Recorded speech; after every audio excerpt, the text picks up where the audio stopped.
अस्सलाम वालेकुम बच्चों, उम्मीद करती हूँ आप लोग सब बहुत अच्छे होंगे। बेटा एक गलती हो गई थी। ये जो पेपर था, पहला पेपर जो था ना ब्रीच कोर्स की पहली वाली जांच, ये मैं भूल गई थी डालने के लिए। तो ये आज मैं डाल रही हूँ और इनमें ना कुछ नंबरात की गड़बड़ है। वक्त जो है वो 30 मिनट दिया हुआ है और नंबर भी इन्होंने 30 लिख दिए हैं, जबकि इसके नंबर 14 ही हो रहे हैं क्योंकि जो खाली जगह है वो सिर्फ 3 नंबर की है। बहरहाल हम लोग देखते हैं आगे, ये हम बाद में वो लोग डिसाइड करेंगे कि क्या करना है। बेटा इसको सीरियसली करना है, आपको शेयर भी करना है, अपने दोस्तों को भी बताना है, अपने सहेलियों को भी बताना है कि देखो इस तरह से पेपर है और इसमें आपको पूरे मार्क्स मिल सकते हैं। इसके बेस पे अगर रिजल्ट बनेगा इंशाल्लाह तो आप अच्छे नंबरों से पास हो सकते हैं। चलिए शुरू करते हैं। कुतुबे सवाल नंबर 1 है, दर्ज झेल खाली जगह पर सही लफ्ज लिखिए। तो कुतुबे संगी तहरीरें को मादी तबई माखज का बहुत अहम और काबिल एतबार माखज माना जाता है। दूसरा है, उदय सिंह के इंतकाल के बाद मेवाड़ की गद्दी पर कौन बैठा था? महाराणा प्रताप। देखो भगत जो है ना वो गलत लिखा हुआ है, यहाँ पे राइटिंग थोड़ी सी मिस्टेक है। उसके बाद है, पुरंदर की सुलह के बाद जयसिंह ने शिवाजी महाराज के खिलाफ मुहिम शुरू की। तो यहाँ पर जो है शिवाजी महाराज इसका आंसर है। उसके बाद सवाल नंबर 2 है, उसमें कहा है कि गुरु से गैर मुतालिक लफ्ज तलाश कीजिए। तो यहाँ पे दिया हुआ है पूना, सोपा, चाकन, बेंगलोर। तो यहाँ पे बेंगलोर गैर जरूरी है। शाहजी, संभाजी, तानाजी, वेंकूजी। तो तानाजी। अशार, तवारीख, कहानियां, रवायती हिकायत। तो अशार। और इसी तरह से एक सवाल है कि दर्ज झेल सवालों के जवाबात एक जुमले में लिखिए। मैंने सिर्फ वर्ड लिखा है, आपको जो है वो जुमला कंप्लीट करना है। तो सबसे पहले शिवाजी महाराज के बहरी बीड़े के अफसर आला कौन थे? दौलत खान।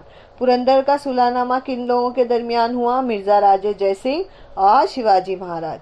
फिर उसके बाद कोई भी 4 ख्वातीन संतों के नाम, मीराबाई, गंगा सती, जनाबाई और सखूबाई। उसके बाद में है, यादवों के जमाने में महाराष्ट्र में किस फिरके की बुनियाद डाली गई? तो महानुभाव और वारकरी फिरकों की बुनियाद डाली गई। उसके बाद वजह लिखने दिया है, कोई 2, 4 नंबर की है, 3 वजह है, 3 वजूहात है, उसमें से कोई 2 आपको लिखनी है। तो पहला सवाल है, शिवाजी महाराज की मुगलों के खिलाफ कशमकश की वजाहत कीजिए।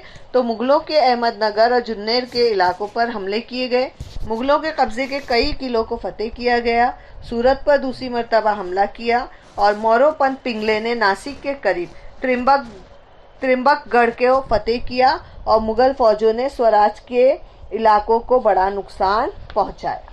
उसके बाद में दूसरा सवाल है कि राणा प्रताप तारीख में अमर हो गए। महाराणा प्रताप जो थे वो तारीख में अमर हो गए। यहाँ पे महाराणा लिखने भूल गए हैं, उन्होंने राणा प्रताप लिख दिया है, तो आप उसको महाराणा कर दीजिए। उदय सिंह के बाद महाराणा प्रताप मेवाड़ की गद्दी पर बैठे। अपनी हुकूमत की बका के लिए आखिर दम तक अकबर से लड़ते रहे। अपनी बहादुरी, हौसले, खुददारी और इसार जैसे औसाफ की बदौलत महाराणा प्रताप तारीख में अमर हो गए। उसके बाद है, शिवाजी महाराज ने अष्ट प्रधान मंडल तश्कील किया। ये हमने पहले भी सवाल का जवाब लिख चुके हैं।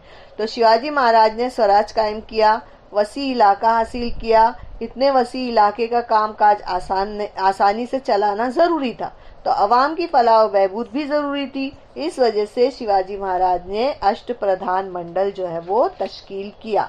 बेटा उम्मीद है आप लोगों को ये अच्छी तरह से समझ में आ गया होगा।